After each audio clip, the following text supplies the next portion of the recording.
Hello and welcome back. If you are just joining us, this is the second episode of a video series where we explore strategies for your improvement in Dark and Darker by Iron Mace Games, available now on Steam. In our last installment, we covered fundamentals every new player should know. And if you are absolutely new to the game, I'd recommend you start with that video, link in the description below. The objective of this video is to build upon that foundation as we layer in more advanced concepts and adjust our strategies and tactics to progress deeper into our adventures, all while taking greater risk.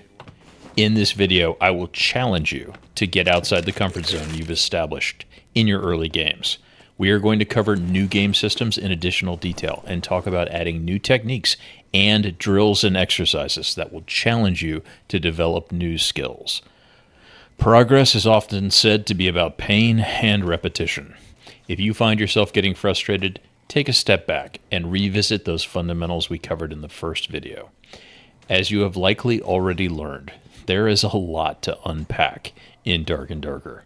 Take your time, move at your own pace. All of these concepts can be applied to any character in any game mode and at any level. First, it's time to ask a calibrating question. Are you ready for this guide on intermediate gameplay? These three questions will help measure progress and answer that question. Are you taking significant damage from fighting monsters? Are you spending a significant amount of a match below full health? Are you failing to consistently extract?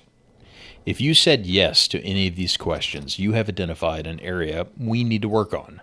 Mastery of these elements are essential to your progression.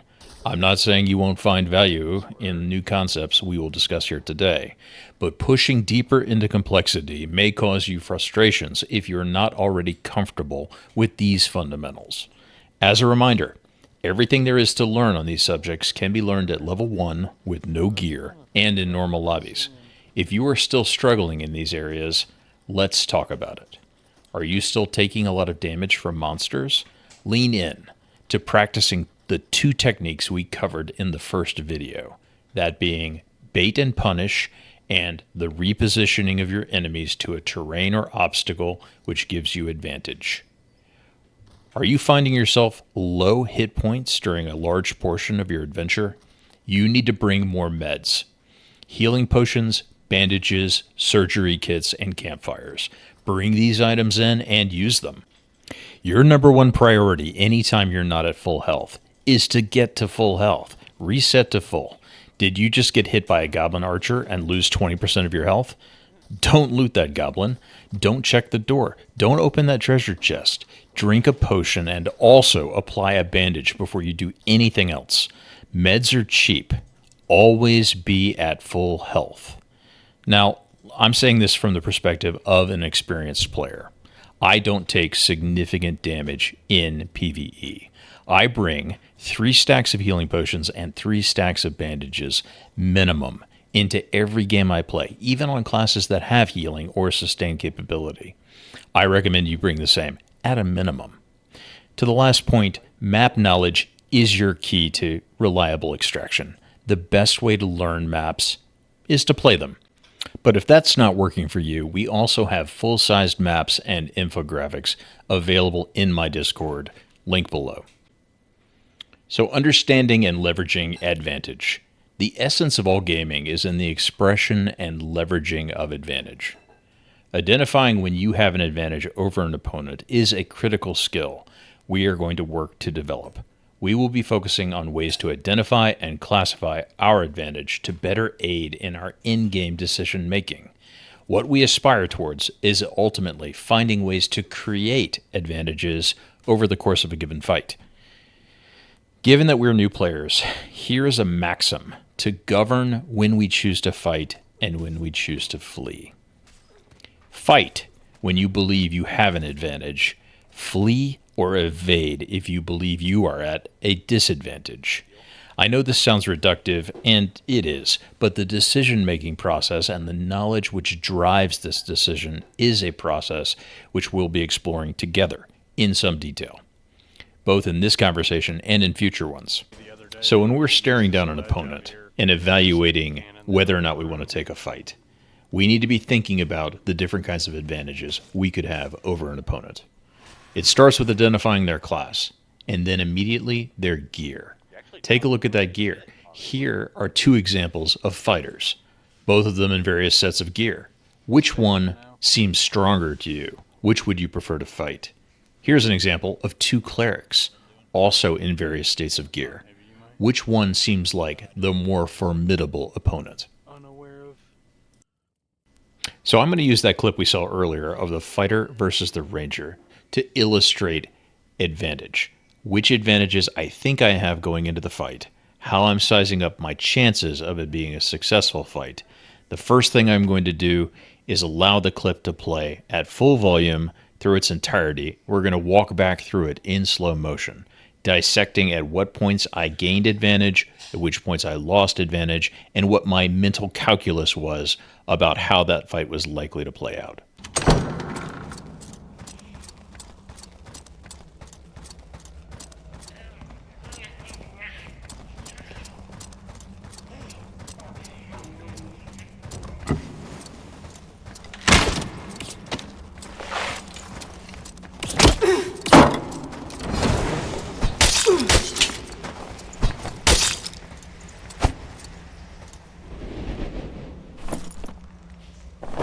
So fights in Dark and Darker are fast and they are brutal. This is a very simple, very straightforward fight. It was over very quickly. Let's walk through it. The first thing I realize upon opening the door is there are dead monsters on the floor. That means someone's operating in this area. They may still be fighting. It may be an opportunity to surprise them and gain initiative, or they may be wounded from fighting monsters.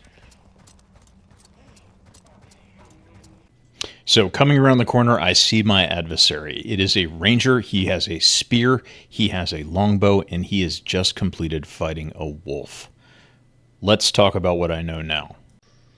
So we're in a normal lobby. I don't think there's going to be a distinct gear advantage. Yeah, he could have found a green here or there. He may have slightly better gear, but it's not something I really need to run through my calculations. Second of all, there's no numbers advantage. This is going to be a 1v1 fight. No one else is in the area. I'm not expecting teaming. I'm going to proceed as if this was a 1v1 encounter. Lastly, initiative and surprise. I came around the corner and I saw him. He saw me at the same time. All of those are not factors in the fight. So what remains is the inherent class matchup of fighter versus ranger and the terrain advantage.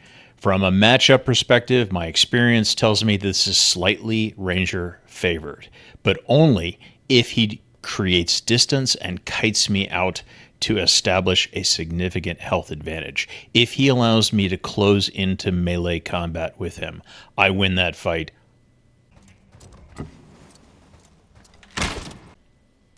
Any concerns I had about this matchup are now gone. One, the ranger stood his ground and did not flee, creating additional space. Two, I landed a crossbow shot on the approach in the chest. Even if he was at full health from fighting those wolves, he is now at a significant health disadvantage. There is no way I don't push here. What I'm expecting to happen is the ranger will fall back, stow his weapons, and begin to run. That is the correct move for him to make here. New detail here. I was expecting that door to be open and that he might try to flee that way. His only point of egress now is to move directly away from me backwards.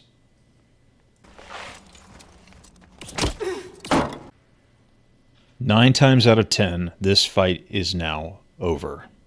He just used one of his most powerful cooldowns, his triple shot, although it's a double shot with a longbow. He hit me once in the head, and the other one went into my shield. I now have a cooldown advantage over this adversary. I have my sprint, I have my second wind, and he has only potentially one cooldown available to him, and he won't have it up again for another 18 or 20 seconds. Additionally, he has not fallen back yet. At this distance, I can now sprint into him, close, and when I get into melee, I have achieved my victory condition to hit him with my falchion. Even though I did take a headshot there from his longbow, I know I still have a health advantage at this point. I am at roughly 90%. he is at a maximum of 70% hit points. So as Kedward always says, there's nothing left now but for the crying. And as you can see, he held his ground to the end, never retreated. I was able to close ground, dodge one spear attack while hitting him twice in the head to finish him off. And this is a very straightforward fight, a very simple fight between two adversaries. I am leveraging over 1,400 hours of experience with the game to achieve this outcome. No one is expecting a new player to either have the depth of knowledge necessary to be able to correctly predict this outcome every time. No one's asking you to do that. I'm going into such detail with this example because I want to establish a framework for you guys to assess risk, to understand when you have advantage and when you don't. Let's go back to what I was saying initially. When you think you have advantage, that's when it's time to learn, to push your luck and attempt to gain the skill, class, matchup knowledge that you'll accumulate over your time playing. When you don't know, or when you feel like you're at a disadvantage, the answer is to flee, evade, disengage, break contact, and then reassess. Limit testing can be a painful way to learn, but it's essential to grow your knowledge. Review your fights through this lens and attempt to classify what advantages you exploited to reach victory, or what disadvantages led to your defeat. I know that was a lot of detail. Thanks for hanging in there. I'm not going to let you move on until I give you one last tip. Here is an easy way to create an advantage in any fight. Use your blue potions. New players aren't using these nearly enough. Dark and Darker is a game which is won or lost off of small advantages. Drink a protection potion before or during your next fight. You might create that advantage. Up to this point in the system, gear has largely been an irrelevant distraction, but the time has come for us to discuss gear from multiple angles. Let's start with a concept I will revisit several times. Do not run gear incrementally. This is relevant across several axes. Koopa, what do you mean when you say don't run gear incrementally? First, just because you found a weapon you are excited to use, don't just bring it into the next game with you. Put that weapon in your stash and then collect and curate a set of complementary gear around that weapon. Don't play with a few pieces of neat gear. Play with sets of neat gear. Secondly, you need to make sure that you and your teammates are on the same page about gear. If you are running a set of well-appointed gear and your teammate is running starter gear, well, your team is going to be at a massive disadvantage in the upcoming game. Chat about what gear levels you plan to run and what your objectives are for that match before you head into the dungeon. Before we go any further, we need to talk about what game modes you should be playing as a new player. The short answer is normal games in the under 25 gear score lobbies. I've coached a few dozen players over the last few weeks, and almost none of them realized they were accidentally queuing up for a far more dangerous full-geared lobby. Let's talk about what the difference is between the gear-separated lobbies. So if your primary focus is on improving at the game, you need to be in the under 25 gear score lobbies. It's just a fairer, safer environment in which you can learn. You won't run gear incrementally. Instead, you'll be finding gear as you always do and extracting. And instead of selling all of that gear, you'll be looking at it carefully and setting aside the best bits to use to start building your first set of gear. Let's cover an example about building a set, the purpose of which is to express a gear advantage in the low gear score lobbies. In this first example, I'm playing a cleric in trios. My two amigos and I are on a mission to descend to the second level of crypts and fight some bosses. I need to be in a heavy support-oriented build for this to succeed. To that end, I'd like to be running the following spells for this adventure. The first is Lesser Heal for a small single target, Resurrection, which is not online currently, Holy Light, a big single target heal or a big damage attack versus undead, Protection, a 20-point shield buff to a single target, Sanctuary, a medium-sized AoE channeled heal plus AoE divine magic damage to undead monsters. Now, this build requires 23 knowledge to unlock all of these spells, and that's a pretty tall order while still being under the 25 gear score limiter. It is doable. I choose a few select pieces of white gear instead of grays because of the extra knowledge on those pieces, and then I purchase for myself from the marketplace a necklace with 1 knowledge and additional plus healing as well. I also use the crafting system to make myself a white sterling rod at the weaponsmith. This special weapon does an additional 15% damage to all undead.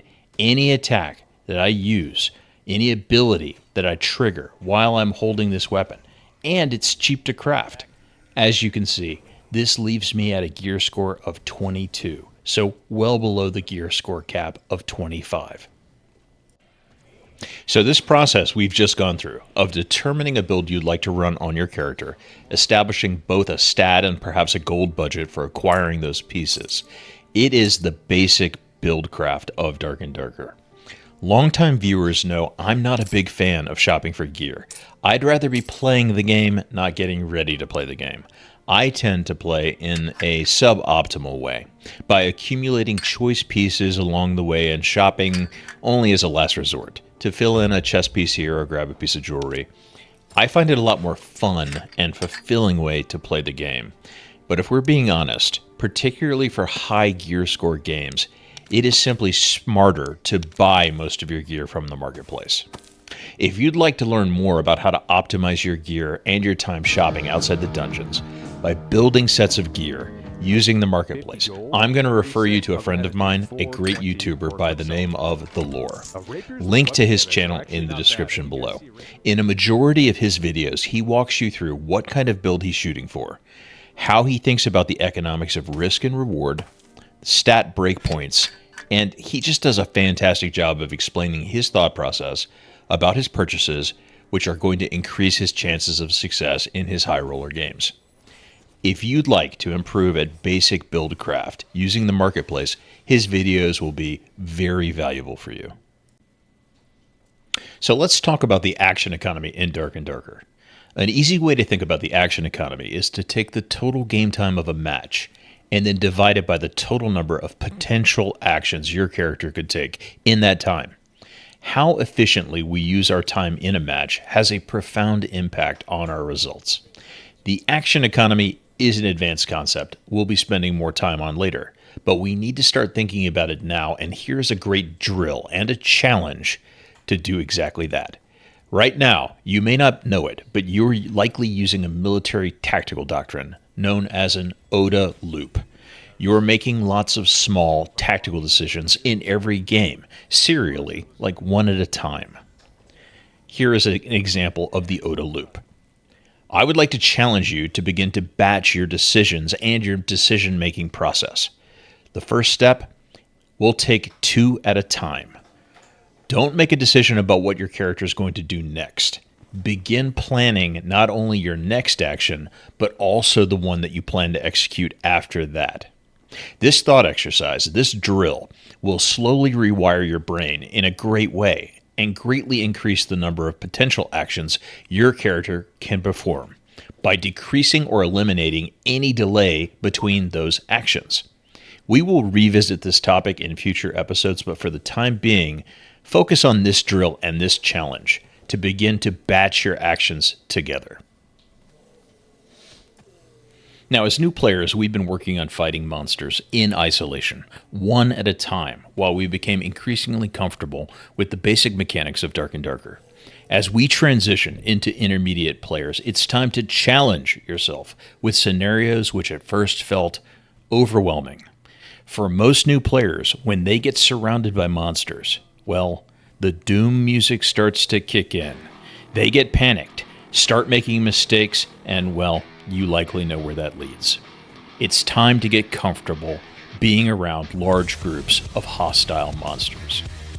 This is an invaluable skill with lots of practical applications, from using monsters to damage and kill one another, to trapping or evading hostile players. Regardless, you will routinely be fighting players in the presence of angry monsters. Getting comfortable with this key step is going to significantly up your game. Running drills to desensitize you to decrease the panic instinct is a great way to unlock this skill. Try this. Traverse an entire module and then exit the far side without allowing any doors to be destroyed by monsters, and while killing and fighting or clearing none of the monsters within it. When you feel like you have a firm grasp of the maps and monsters, and you are routinely able to extract, it's time to up the difficulty. It's time to go down instead of out. The monsters on level 2 of Crypts and the second level of the Ice Caves are significantly more challenging. They move faster, they have more hit points, and more advanced attack patterns. But they also have better treasure. Learn these new levels, and when you start to feel comfortable down on the lower levels, it's time to start working on boss fights. I recommend you start either with the Cyclops if you're playing predominantly solo, or with the Lich if you're playing in duos or trios. Never stop working on your quests. Quests are the best source of gear for both near and long term. If you feel like you're falling behind the weekly quest drip, focus on doing the quests for the vendors which are most important to your character class. If you're a spellcaster, that means focusing on the alchemist, the tailor, and the leatherworker. If you are playing a melee character, focus on the weaponsmith, and whichever armor crafter provides you the most pieces of gear. I really hope you got something out of this video, or at least you enjoyed it. I have separated this and all other videos in this series into chapters to make it easy to reference across multiple viewings. If you got something out of this, please consider giving this video a like, or maybe consider subscribing. It helps me a ton. If you are feeling frustrated with Dark and Darker and your own progress, or if you're looking for some advice or simply other people to play with, stop by my Discord in the description below. I'm happy to provide you some coaching tailored to wherever you are in your current progression, either by watching you play a match or two or hopping into some games with you. In our next upcoming installment in this series, we will be discussing psyops, misdirection, and counter ganking. Do you feel like you're being hunted by other players? Well, you are being hunted. You may not realize it, but you are leaving a trail of breadcrumbs right to your location. We'll discuss misdirection, evasion, and laying out an exquisite ambush, laying in wait, und warten bis ein Wurf kommt. Until next time, Koopa out.